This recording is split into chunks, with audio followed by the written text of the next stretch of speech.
case you missed it last week, here's a look back at exactly what happened on Graveyard Carz. Marty Feldman, Young Frankenstein. Always wanted to do that. Last time, Mark gave us the grand tour of a 1970 burnt orange Challenger RT SE and revealed the fully restored 1970 plum crazy Challenger RT. This time, work ramps up on our 1970 Tribute Superbird. And just when things couldn't get more stressful, a 1968 GTX owned by none other than Chris Jacobs of Overhaulin' fame, to be restored in time for SEMA, 60 days away. They're coming to get you, Barbara. The unburied dead are coming back to life. I'm Mark Warman, and together we bring dead muscle cars back to life, to exactly the way they were on the day they were born.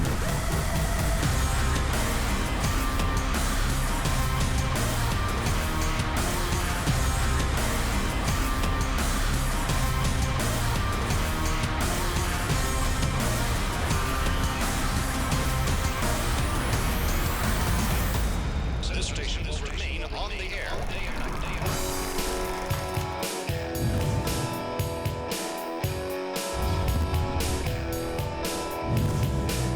Right now I'm working on the 70 Superbird Tribute car. I'm getting ready to install the quarter glass. There's some difficulty, usually installing the quarter glass. Of course, whenever you drop the mechanism down into that channel, you got to be really careful not to scratch the paint. I try to put it in with the regulator and the actual pot metal frame for the quarter glass all in one assembly. It makes it a lot easier because a lot of the snap clips that you actually have to install are really tough to get your hands in that really confined area to install those clips. So the more I can build outside the car and still install inside the car without causing any damage, the easier it is for me. So once I get that main part of that assembly in there, then I go ahead and bolt up my regulator, and then I go ahead and set my slides and my rollers and everything in place, and then start making my adjustments.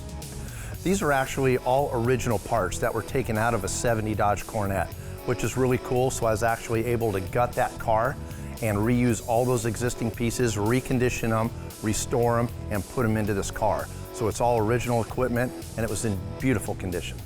Now that I got all the quarter glass installed in the car and all the mechanisms and everything, I'm just about ready for Larry to come down and install the headliner in this car.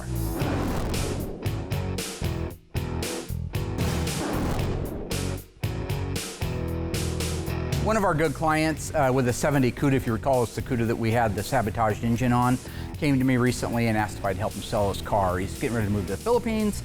His wife originally is from there, so they're going to relocate there, and there's no reason to have a 70 Cuda there, I guess. So I put it out there, spread the word a little bit with some of the people in the know, and it didn't take long for a client overseas to say, yes, I'll take that car. This will probably be the very first Graveyard Carz overseas. So congratulations to the owner.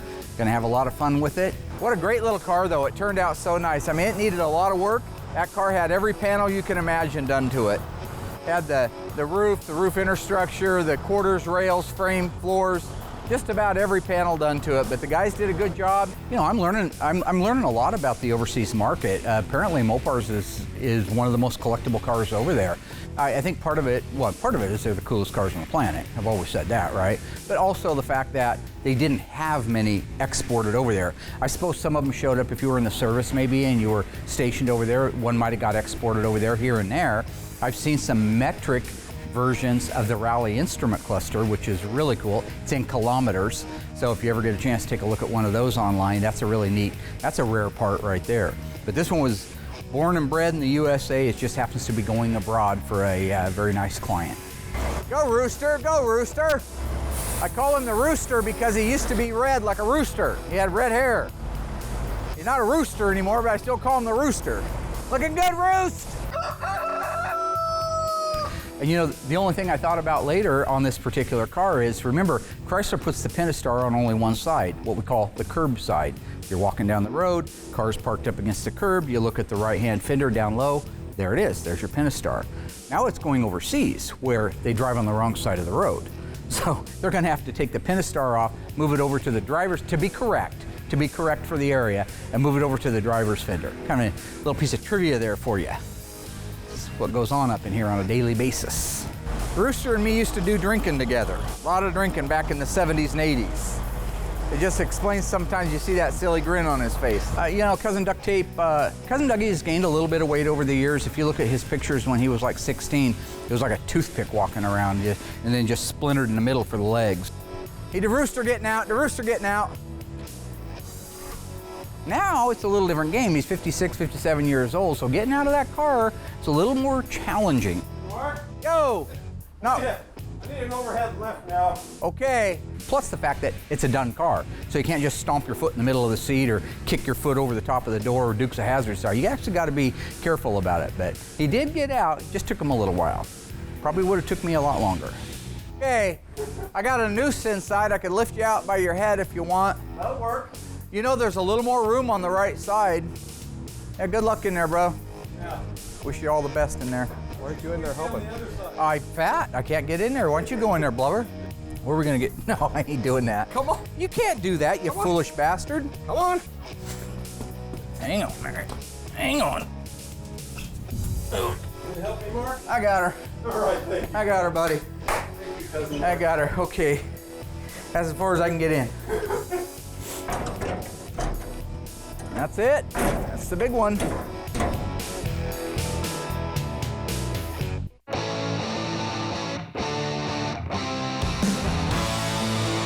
Larry's coming down to do the headliner. Headliner is very difficult to install. Larry's been doing it a lot of years, so he makes it look super easy. I myself have installed some in the past, and I'll tell you, hands up, they're very difficult to put in. It's actually easy to put all your bows in, hang the headliner, glue it in, but then it's all wrinkled, it's got seams in it, creases in it, and everything else. What you can do at home, which we do here, is I always lay out the headliner for a few days, sometimes a week, before we actually install it. And what it does is I lay it on the roof of the car, you know, pending that it has a vinyl top, and it just lays out. And with the heat in the shop and everything else, it just kind of lays that vinyl down. So the more creases you can actually take out of that vinyl, the easier it is to stretch them and to take those creases and seams out when you're installing it. And it's just tedious work. I mean, it comes with installation instructions that basically says, throw your bows in, you know, put all your pad in, throw your bows in, start at the front and work yourself to the back. But I'll tell you, Larry makes it look easy. It's tedious, time consuming, but you can do it at home and do a great job if you're willing to put in the time and the effort. Graveyard Carz is getting to be like a turnstile now, right? One car leaves, one comes in. I'm just saying goodbye to the 70 CUDA. I look up and here comes Reliable Carriers with another car. One to take the place of the one that's going away. I'm excited to work on this car. It's for a friend of mine. I don't usually get to work on friends' vehicles, but this 68 GTX belongs to Chris Jacobs. Mr. Chris Too Tall for his own good Jacobs, like 9 feet tall.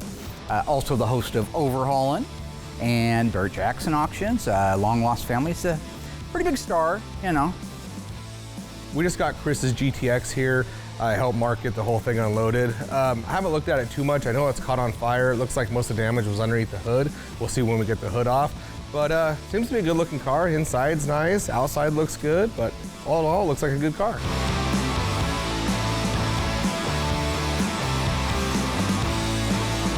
You know, so while it's flattering that so many people say that we perform these miracles, we don't perform miracles. I'm just a guy. There's nothing celestial about me. I'm just a guy living in Springfield, Oregon, who's living out his dream. I put my pants on one leg at a time, just like the rest of the team, and we just happen to be very, very good at what we do. So, no magic here, folks.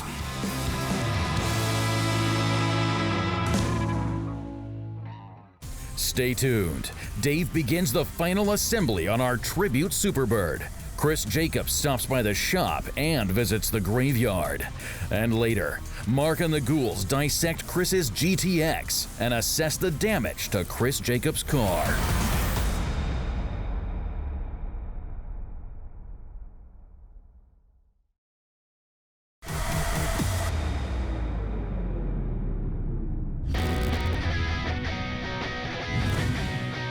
Jacobs? Hey, got the there he sunglasses is. on. Of course you do, bro. How you doing, man? Good to see you, man. Yeah, good to see you. How was the flight? It was easy breezy. Chris Jacobs, and I've been with the Discovery and Velocity family for about 14 or 15 years now. I'm up here at Graveyard Carz because Mark, of course, is the Mopar guru, and I want him to do some work on my 68 GTX, and I'm also a big fan of Graveyard Carz, the TV show, so I figured bring him my car. Who better to do it for me? You know, I'd be lying if I didn't say that I was a little bit starstruck and that a little bit surreal having Chris Jacobs out. I mean, he spent so many years on the show with Chip Foose, a talented guy, right? Mopar lover, and like I say, I've met him many times, but when it comes to your abode, you become much more humble. And I'm pretty thrilled and I'm pretty flattered that he chose us to do the work on his car. Look at that, There's she your is. baby, it's back. I told you it got here safe yesterday. So good to see you again. Yeah. I've had my 68 GTX for about, I'd say probably 17 years. I bought it from one of my best friends. Once I had done overhauling for a few years, you know, I thought that I would like to have a Foose paint job on the GTX. So we brought it down to Mitch Lanzini's shop. Chip put his fade on it, did the graphics. Mitch shot the black. We put it back together, and that's pretty much what you're seeing here. It looks pretty good for the trauma that it's been through recently. About a year and a half ago, I unfortunately had an engine fire, and it pretty much destroyed the carbs. It destroyed all the rubber in the engine, all the plastic. Fortunately, the paint was not damaged. It didn't harm the fenders at all. It's the thing I was most concerned of. So yeah, you can see that all the fire damage is mainly contained to the fiberglass hood. Luckily, my detailer was with me the day that the fire happened, and he was standing there with a 100-gallon compressed water tank and just completely put the fire out. That's all the white, crusty stuff? I guess. Well, and then we also hit it with a ton of extinguishers too. Okay. So yeah, I mean Well, that could have been a lot worse because really, I mean, I see rubber that's not even melted. Yeah, the carbs are fried. You know, the overflow bottle's fried. Looks like the radiator hose is definitely damaged, but you know, it's actually very fortunate there's not going to be a lot of body and paint work. I mean, really, it was kind of compartmentalized to under the hood. It damaged the hood, but we're going to be changing that out anyway. So yeah, it could have been a lot worse, but the overall, not very much body and paint. I turned lemons into lemonade, and I said, all right, it's what we do as we car can guys. Either spend a lot of time and money and effort trying to rebuild this tired old 440. Which isn't the numbers. Which it's not numbers matching. This came out of a 70 New Yorker. Okay, so it's not even an HP block. Not exactly. There's no loss There's here. no Okay. there's no qualms about pulling that thing Good. out and starting fresh. And then when I saw your CUDA at SEMA last year, and that beautiful conversion, 392 conversion that you did, that almost immediately popped into my mind. Like, that's what a great this candidate car for it, right? deserves. Exactly. It needs to come out to be detailed anyway and painted and stuff like that. And I know you got some tricks you're going to do, but I think that's a great. I'm in love with that. That car runs and drives beautiful. It's nimble. It's lightweight. It actually weighs 500 pounds less with a 392 Hemi in it than it did with a 440 in it. That's awesome. So Mark, I know that one of the things we kind of touched on when we talked on the phone was what we were going to do with the hood, if we wanted to go with a fiberglass liftoff hood again or go back to a more traditional hinged hood. When I originally talked to Chris, I told him I wasn't a fan of the 6-pack hood on a 68, couldn't even come on it, and it shouldn't have come on a 69 unless it was a 69 and a half 812 car. So I said, listen, I'm willing to do some things. We'll get together with Mopar, we'll get the 392, we'll do all that trick stuff, but I need that car to look a little bit more like an original 1968 GTX. Well, you know me, right? So you want to go traditional, of course. Yeah. And I think that would be great too, especially because if the car is going to be displayed at SEMA in the Mopar booth, you know, we don't want to have to continually lift the hood off and put it back on. For a lack of many other reasons, I agree with that completely. So for practicality, you're going to have people wanting to see in there all the time. Yeah. And he had no problem with that. He has no objection, which is a good thing for me, because frankly, I'm not sure I would have wanted to put the 6-pack hood back on it. In the time frame we got to get this thing ready. Right. Certainly the main thing is the drivetrain and make sure it's a good solid car for you. We got a ton of things going on around Graveyard Carz, but the fact is when Chris came and said what the actual end goal for the car was, that it was for such a great cause, I mean, it's what we do. We should pay it forward.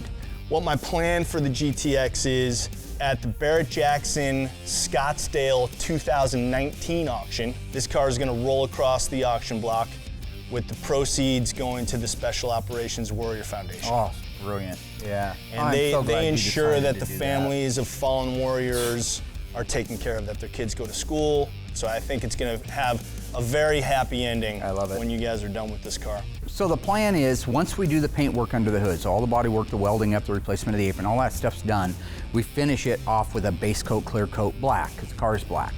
Then with that clean canvas, so to speak, Chris is gonna have his friend Mike, the airbrush artist, I think he was even on some of the Overhaulin'S shows, come up and do some really cool homage type painting to the car. So that's gonna be neat to meet him. I have heard a lot about him, so it'll be fortunate for me because I actually have my little dead wagon, the 64 Dodge A100, that I'm gonna want some really cool airbrush work on, so might be able to network a little bit there. I gotta tell you, Mark, I'm a fan of the show, obviously, so it's really cool to be here in the Graveyard Carz garage, but I'm a junkyard junkie, so what I really wanna see is the graveyard outside. You wanna see the real live graveyard. Well, I'm gonna tell you right now, there's over 100 of them out there. Wing cars, hemi cars, 6-pack cars. You sure you wanna go out there? I'm positive. You got your wallet? No. It's not a requirement, but I'll bring a pin and an IOU. Just put it on my bill. Let's do it, let's go. In 1970, when the Plymouth Barracuda and the Dodge Challenger came out, they both featured flush-mounted side marker lights, very cool option. They got rid of the flush mount and went to a surface mount in later years. What was the last year for the flush side marker lamp? Was it 1971, 1972, 1974? The answer coming up right after the break.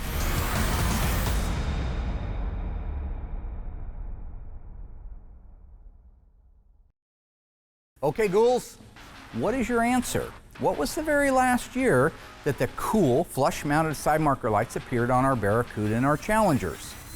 If you guessed, hopefully it wasn't a guess and you knew, 1971, well, you're right. 72, they went to a surface-mounted side marker, a hideous-looking thing, horrible. It sticks off the panel, it didn't look like it belonged there, but the thing for Chrysler was they now could take that same side marker light and use it on the Challenger and the Barracuda, save some production costs, I would assume. The problem is, those cars after 71 began going downhill in styling cues, and that was just one of many changes they made that I definitely don't feel was for the best.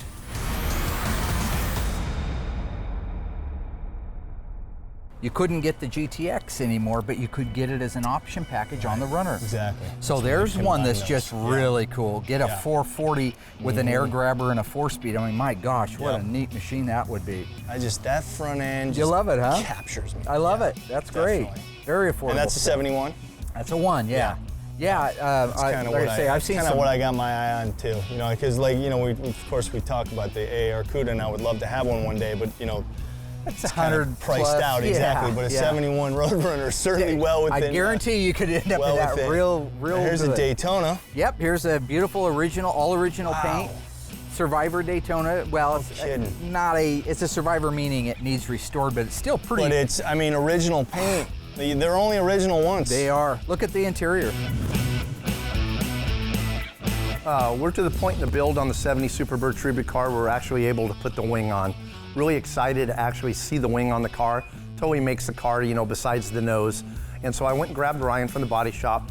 All right, man. I'll feed it while you balance her. He pre-fit the wing and everything when he was actually doing all the body work on the car.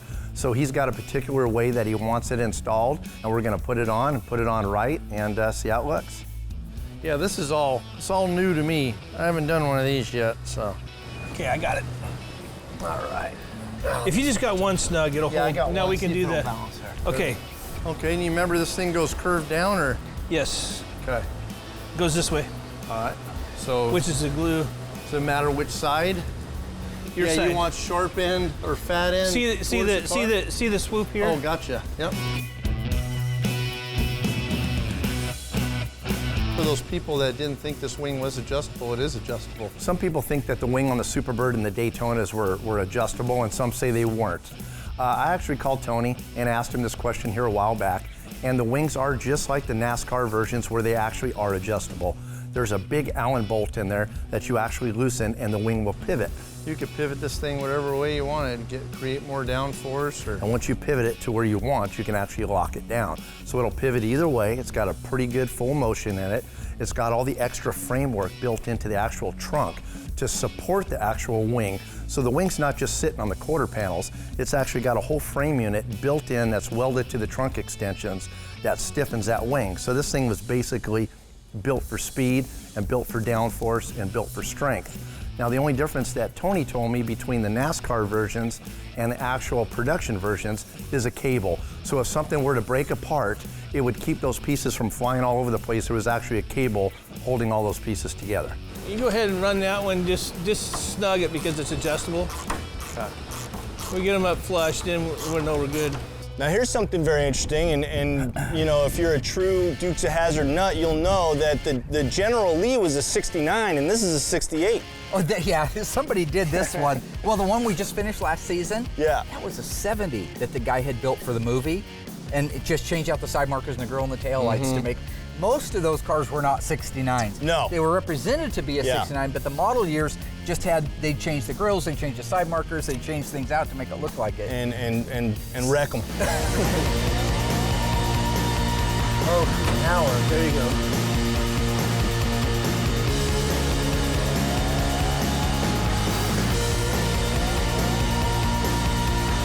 Man, well, I can't tell you how cool it is to be out here and check this out. I'm glad in you had person. a chance to really, get up here really cool. and do it. It's fun to have you here. I know you get to see a lot of shops and a lot of cool stuff, so.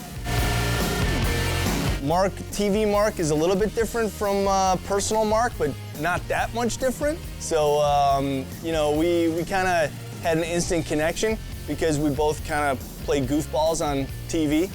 But we're both, you know, serious car people at heart. Mark more so than I am, and we both love Mopars. So it was, you know, we had that connection. Speaking of the devil, here he is right here. What's up, dog? Sorry, you doing your interview, man? Good to see you, dude. What's up, bro? What's happening? You look different. I'm wearing a hat. Don't usually wear one. What's up, man? Something else though. You look. Yeah, it's just. Oh, yeah. Well, yeah. I was gonna say you look taller. What, these? And who's this on your shirt there? That's me. It is? Yeah. It's a handful of guys in the world. Yeah. It's humble. Yeah. Wearing a t-shirt with your own quote on it. I gotta try that, man. Nice tan. It's good. Thanks, man. Yeah. What's up, dog? Not much, dude. It's good to see you. Chilling? Yeah, just That's what we call it, kind of chilling out. You just kick it just a little. Oh, my God. There you go. Yeah. We'll kick What's up, it like man? that. You want it like that? That's how you want it roll. like that? Like that. Hey, you just That's stepped how on we my, do it. You just stepped on my toe. I'm dude. sorry, man. Really It's not cool. Well, they're Yeah. kind of. And is that like a wrap thing, leaving the sticker on the bill there? Is that's a move too? Disrespectful. Yeah. Have fun in California.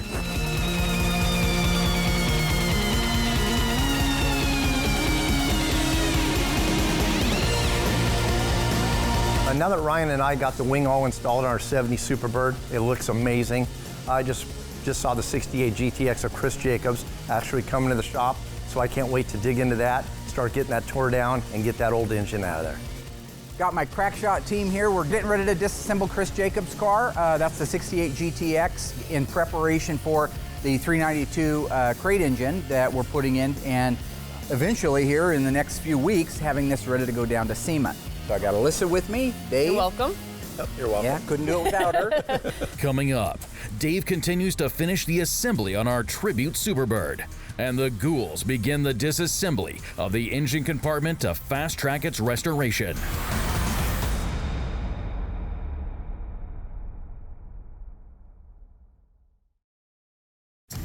So for me, if I take a 1970 Cuda just real quickly here, and let's compare it to a 1970 Dodge Challenger. Now up on the dash, you'll see the word Challenger written in script on the Challenger cars, regardless of what engine or transmission, whether it's a Hemi car or a 6-cylinder, it'll say Challenger up there. Your Plymouth Barracuda, it'll also say Barracuda up there, even if it was a rare Hemi Cuda model, which by the way is a model on its own, or if it was a 446 barrel or a 340 or a slant 6, it would still just say the word Barracuda. The changes begin to happen between the two cars when you start talking about the overall footprint of it. So the Plymouth Barracuda, for example, again, we're talking 70 to 74, is a 102-inch wheelbase. The Challenger, which setting next to it look very similar, is actually a 104-inch wheelbase. Now where they get that wheelbase difference is in the rear stepwell. If you were sitting in the back seat of the car and your feet were on the ground, those two pans in there are called the stepwells. The Challenger is actually 2 inches longer than the Barracuda, and that's what gives it the extra 2 inches of wheelbase. So besides the fact that the Challenger is 2 inches longer in wheelbase, the exterior of the car, the styling cues on it, the Challenger I think is more of an executive, more of a rich look to it, because one reason it has the hip line or the style line down the side that's so pronounced. It kind of breaks the top and the bottom of the car up, whereas on the Cuda it's more of a slab side. That's what we called it as kids. It's really flat looking, and that flat, sleek design to me makes it look like it's moving when it's just sitting still. Now both cars in 70 and 71 have the flat, recessed looking side marker lights, whether it's the chrome one on the Challenger or whether it's the elongated painted one on the Barracuda. Again, that's a great styling cue for both cars. Unfortunately, they lost that in 72 and went to a surface-mounted side marker light. Compare the taillights on a 70 Challenger. Again, more of a rich kind of highbrow, if you will, look to them. They're very long, they're sleek, they go from side to side, they have the cool reverse light right in the middle. But again, doesn't really scream muscle to me. Go to the Cuda's taillights, unbelievable. If you look at them from the side, if you look at a profile shot, the panel actually looks like it's leaning forward at the top. That whole rake look to the rear body panel and the taillights make it look like it's moving down the freeway when it's sitting still. So go to the grille and the front work on a Challenger and a Cuda. Now they both have the standard power bulge hood. Even though at a glance they look similar, they're very different when you look at them up close. The Challenger has a recessed aluminum grille that's been anodized. The Cuda uses a plastic grille, always has, all the years. Check out the front park lights on a 1970 Cuda. They set up very high.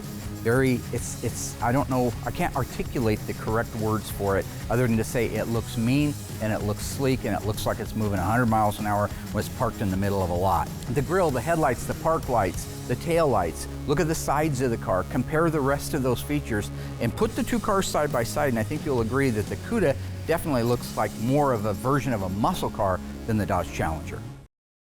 So far, our 340 Cuda has been shipped overseas, and Chris Jacobs' 1968 GTX arrived, needing a new engine due to a fire. With a goal to auction to a charity, Mark and the Ghouls fast-track its restoration to get it down in time for SEMA, only 60 days away. The first step is to remove the engine and restore its compartment. We're ready right now to drop the drivetrain out of it, not the rear end. We're going to run the original rear end. Once we get that out, then Ron from Magnum Force is going to come up, and we're going to start mocking in the 392 Hemi and the K-frame and all that Magnum Force stuff. So let's rock it out. Rock it down to Electric Avenue, then we'll take it higher. No, it's just another day. I mean, I love working with my dad so much, so like always, it's going to be a lot of fun. I love Chris Jacobs' 68 GTX, really cool car. Of course, Chip Foose paint job. I'm a big fan of Overhaulin'S. I actually loved watching the show and seeing that car. I mean, it actually looks like it's going 90 miles an hour sitting still. Really a cool paint job. It's got the Foose fade on it and everything else. So it's really neat to see that. And of course, Chris Jacobs, awesome guy, you know, big Mopar fan. You know, it's so great having him in the shop and sharing car stories with him and stuff. So it's really super cool to have his car in here. I can't wait to dig into it. Did you want to do the shock nuts now, or you want to do them before we raise it up? Yeah, just because we're here? I got it on that electric ratchet on there. Should be a 9/16. It's kind of the opposite that we usually do in here. Yeah. Yeah, I got Alyssa, take the nuts off the shocks. What are you doing? I got most of that. I could probably blow these wheels off here. No, I was swear just to explaining God. to the audience Not what a today. shock is. No, you weren't. Okay, you see this doohickey here? Yeah, I see that doohickey. Take that doohickey nut off of there. These awesome Foose wheels here, huh? They're kind of neat though. Oh no, they're totally cool. On them. I love that. I love 5 spokes anyway. That looks. They're just nostalgic looking. You know? Oh, he's already got bare brakes on it. Big yeah. brakes. See what's cool is he's got factory spindles, so those will go right on Ron's. On the Magnum Force stuff. Exactly. Well, that'll make an easy task. Yeah, that'll out of make that, it nice, won't so we can utilize his brakes and everything. So yeah, it's gonna be so cool being in SEMA with his car. That is going to be really cool. Having Chris Jacobs present it too. That's awesome. Really cool, huh? Really cool, Well, because Overhaulin' was my favorite car show. I know. So the fact that this car came from there, that's awesome. How cool is that? I know. You want to take off that top one on the line that's got the spring on it? Yep. Okay, but You got to kind of feed it in there. got it. Looking good. Get out of here. I'm just No. I'm walking here. You want to finish? What are you doing? No, you're doing fine. You're doing fine. You're learning how to do a brake wind. Is it broke loose already? So all you got to do is get it to a point where you can do it by hand. Hey-o. See, there you go. Now, flism plasm, flizoo. Beautiful. Pull it up out. There you go. Okay. Looking good. Alyssa learning how to R&I some stuff on a car. Fake affirmation. Hi, cheers. Might as well make myself comfortable if I'm gonna be watching the whole time. Let's see how annoying I can be. Yeah, where are you going? Alyssa, are you okay on the chair? Yeah. Okay, following you. Come up. A little more. A little more. Right there. Okay. So K-member bolts and we're done? And we're done. You got your impact? Yep. Oh, great. Seems tight. All right, what we're gonna do is just kind of watch everything and see how it goes, you know? Yep, it should. All right, hold up. By the way, did you dookie? No, that was fun. It's probably your upper lip. Okay, straight down. Now that we have the drivetrain on the ground, once we get a couple pieces off under the hood, we'll be able to send it down to the body shop. There's a patch that needs to go in the left apron. There's a few holes that need to be welded up. It needs to be stripped down to the bare metal, primered, painted in some kind of a base so that his flame guy can come up and start working on his realistic flames.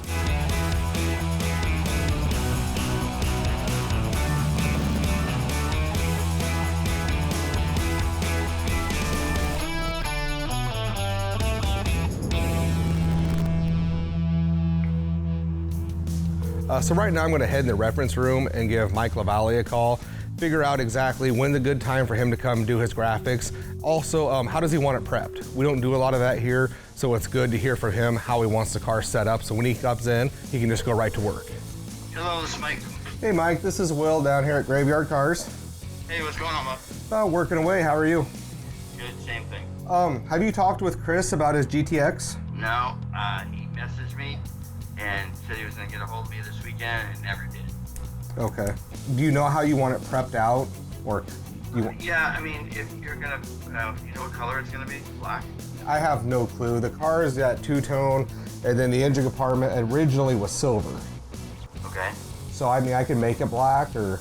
No, whatever silver works fine, too. He's going to do a big Phoenix kind of on fire, you know, kind of like the rebirth of his car. So, you know, it makes sense. Mike's a great artist, so I'm really excited for him to get down here and get to work on it. Cool, so then I'll just double check with Chris that he wants it to go silver, and then we'll go ahead and get the whole thing painted and then wet sand it out, and then that way you can just come in and go to work. That would work for me. I could leave on a Friday, and paint on a Saturday, come back on Sunday. Okay, cool. Just between you and me painters, okay? Black or silver is fine with me, doesn't matter. Okay. Nobody wants to have to come in and work on a weekend, but if it helps get the job done quicker, get the car off to SEMA, and it helps us coordinate with another artist, then I have no problems at all coming in on a weekend. I'll get it done for you. All right, boss, thanks. Thank you. Bye. Weekends. In 1967, Dodge introduced the famous RT. It was to represent the performance version of their cars. They still use it today. True or false? RT stands for rally type. Stay tuned after the break and I'll give you the answer.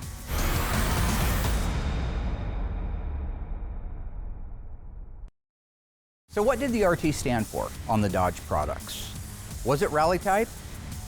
If you answered false, you're correct. The RT actually stood for road and track.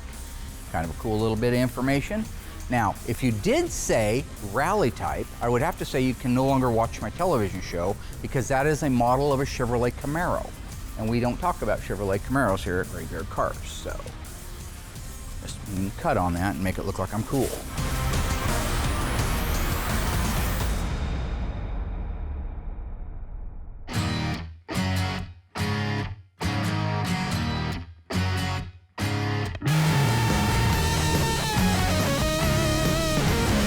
So right now, I am just finishing a text with Alyssa. I let her know that the order is in from AMD on the 71 Challenger. This is John Buck's car. And that she needs to get going on getting the parts checked in. It's very, very important. It's kind of fun being able to text with her back and forth, because it used to be that she would, it's a shame. It used to be that she would take forever, right? I sent her a text and I never hear back. Now she's just right back on it and it's like, yes, sir, is there anything else you need, sir? It's like, finally she's treating me like a boss, right? So it's respect. It's one of those things that it's not given out, you earn it, all right? So. With age comes wisdom.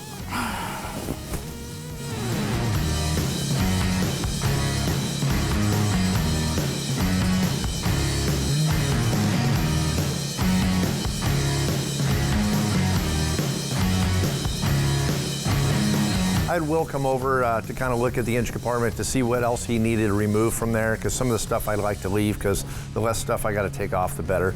But he wants me to go ahead and remove the master cylinder, the wiper motor, and the proportioning valve and the lines and everything. So there he's got a little bit more room to work. Okay, so this I want to pop out of here like so. This will take it all off in one unit, which should be great. But I was actually taking the parts off, I noticed just excessive holes and everything in the firewall. So whoever had this car probably had a custom electronic ignition, maybe an alarm system, all these things. So in the aprons and in the firewalls, there are just tons of holes. So I'm gonna go ahead and go through there and mark all those and get George to weld all those up for me. So now I just work on getting this wiper motor out of here. Taking them out's the easy part. It's putting the dang thing back in. So you can always tell that thing's got the nice factory nut on there because they're always anodized red. So that's kind of cool.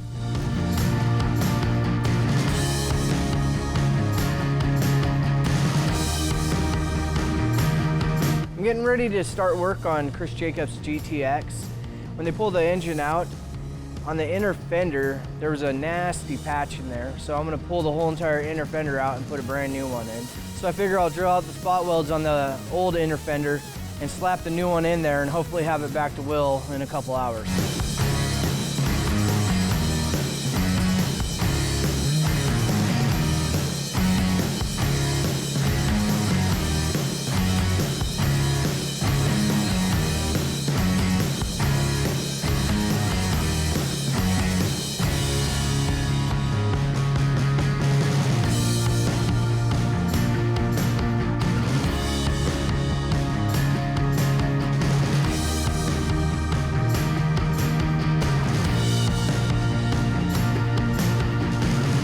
Once we got the drivetrain out of it, we got it over there, started to strip out the paint, and actually, look at the damage. There were some little rust repairs that we did, not a big deal, but you don't want to paint over anything that's even questionable. So I found it was just safest. I just stripped the whole thing down to bare metal, primered it, painted it black, wet sanded it down. So that way when Mike comes in, he's got a nice surface to paint on top of the fact that I prepped it myself, so I know it's going to be good 20 years from now.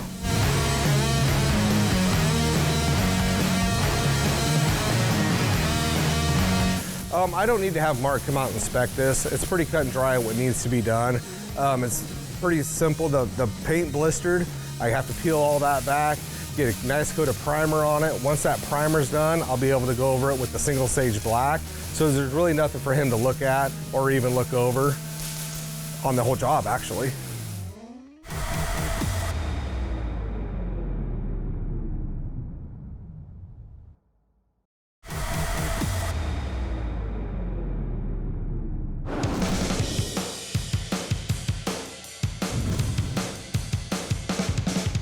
All right, working on our dash on our 1970 Superbird Tribute car.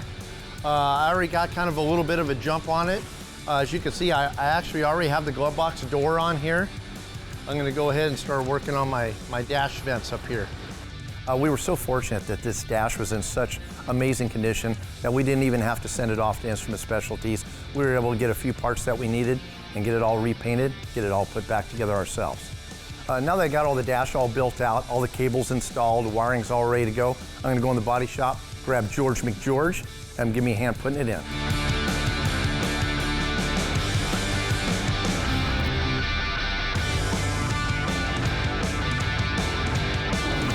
It's been such a productive week on the 70 Superbird car. I mean, we've just been flying along. I was able to get the dash installed, all the quarter glass installed, all the regulators and everything in those doors.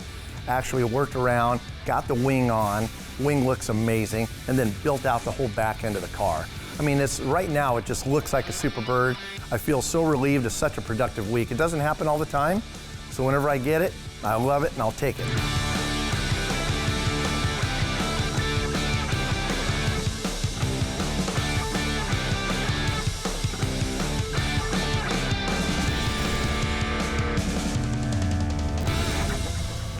Well, we had a great week at Graveyard Carz, I would say. Another stellar week. Our Superbird got The glass put in it. Quarter glass. and some other stuff. I got the wing put on it. Wing, dash, I don't know. Dash got put in It's it. not my Dave department. finished building out the dash and got it installed. He doesn't even look and see what goes on around here. All you care is about your little world. Yeah. Speaking of your little world, he did okay down in the body shop. I do okay every week. By Curious George, got the left apron replaced on Mr. Chris Jacobs' 1968 GTX. And then you, I noticed, hustled, which we needed to this week, and got the engine compartment all prepped out. Just like every other week.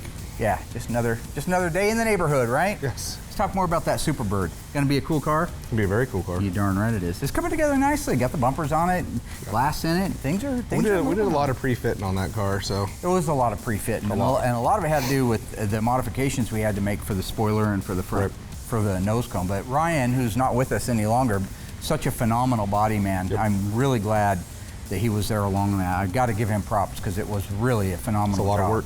Absolutely. Yeah. We also happened to get a lot of work done in our 1968 Plymouth GTX belonging to one Jacobs. Chris, too tall for his own good Jacobs. He's not even that tall. He's pretty damn tall. Yeah, it's freaky stuff. Well, I guess when you're 5'8", everybody's tall. Yeah, what are you? I would like love 5'9". Oh yeah, that's all the difference. 1 inch. I bet it is. But around your house, See? I bet Start it is. all over. Yeah, why don't you start over? So with Jacob's car moving along quickly, some of that stress is releasing a little bit. We're not quite as under the gun as we were, but we still got a handful of stuff. I mean, besides the 35 cars we have in progress. Right. My little dad wagon, John Buck's Hellcat. You know, is there anything else we could possibly add to this list? Oh, I'm sure there's more. My cousin Vinny. We still got like 50 more cars on top Remember of the that. scene in that? Yeah. When Marissa Tomei's wearing that bodysuit out front. We also got Bob Moore's biological clock. We got rid of Bob Moore's car. We loaded that up. That's overseas now. Yes, our 1970 CUDA is bye-bye, no longer. The warranty is now over, my friend. We do not warranty things in Switzerland, so glad it's gone. Adios. What if he's a fan of the show? He's a fan of the show. He's a good guy. The guy that bought it, he sent us some Switzerland handmade amazing chocolates. Absolute. Did you have any of those? No, but I bet you did. Yeah, I did. What about it? I would just say that. I can outrun you, jump you, I can out-ski you, I can out-basketball you. Let's not get too crazy. Okay, well, I could outrun you. I could do more push-ups. Yeah. That's true. That's what we broke it down to. So now we're ready to move on to the next stage, which is getting the engine compartment painted on Chris Jacobs' car so that his buddy, is it Mike? Mike Lavalley's going to come out and do some... Lavalley, sorry. I apologize. I may have said it wrong before. That's okay. Mr. Lavalley is going to come out and do some beautiful airbrush work underneath the hood. Yep. Then we can put our 392 Mopar crate engine in there. We're building a 727 torque flight for it, by the way. Yeah, tech stuff. Anyways. Kind of lost him on that. It'll all bolt right back in there. Yeah, It'll be good to go. You had me at chocolate. Producer, can you use any of this? Cut.